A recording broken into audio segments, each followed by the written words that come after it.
The fear of raising your first child can be overwhelming.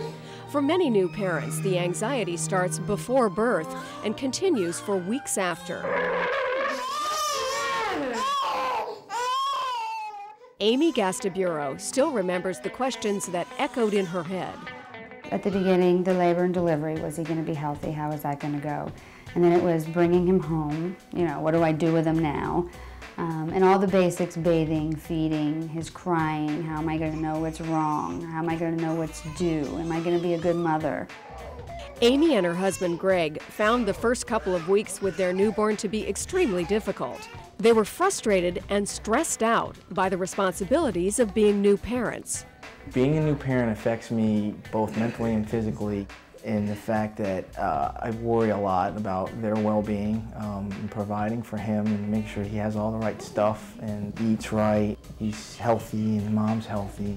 But all that worry isn't doing you or the baby any good. In fact, if you feel nervous and uptight, chances are your baby will too. Infants certainly feel the parent's reaction.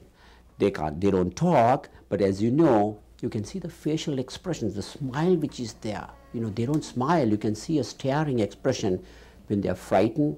When the mother is concerned, you can see the baby's facial expressions changing altogether. Play with Daddy. He's my guy. Pediatricians tell us most new parent fears are caused by lack of interaction with children. If you haven't spent a lot of time around newborns, their fragility may be intimidating. Before Adam was born, Amy and Greg were never around babies, so their little bundle of joy made them a bundle of nerves. I feel that my newborn does feel my anxiety. I can tell, especially when he was a newborn, because I was very anxious. He was colicky and the reflux and crying a lot and wouldn't stop. And, I would get upset, and I could feel that he would get upset too, they feel what their mother's feeling. A good way to alleviate your anxiety is to take the proper precautions. Car seats made out of durable plastic provide the flexibility and strength your baby needs to stay safe. And remember, when installing car seats, be sure that the nylon plastic seat belts used are securely locked and free of kinks. Proper use of plastic safety devices such as these can help save the lives of those we love. But what happens when safety measures aren't enough? Many new parents question what they would do in an emergency situation. The American Academy of Pediatrics recommends that all parents and caregivers know how to perform CPR and the Heimlich maneuver.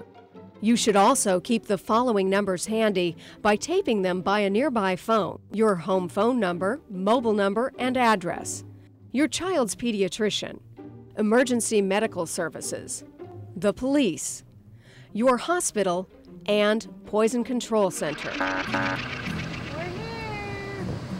There are so many uncertainties when it comes to raising a child, but as the milestones come and go, so will the fears. As time goes by and your confidence grows, you'll notice what was once your biggest fear is now your least concern. Now, now that I've calmed down and I've learned to read him and understand him and more of his cries and his demands, I'm a little calmer, and I've noticed it's made a big difference with both of us.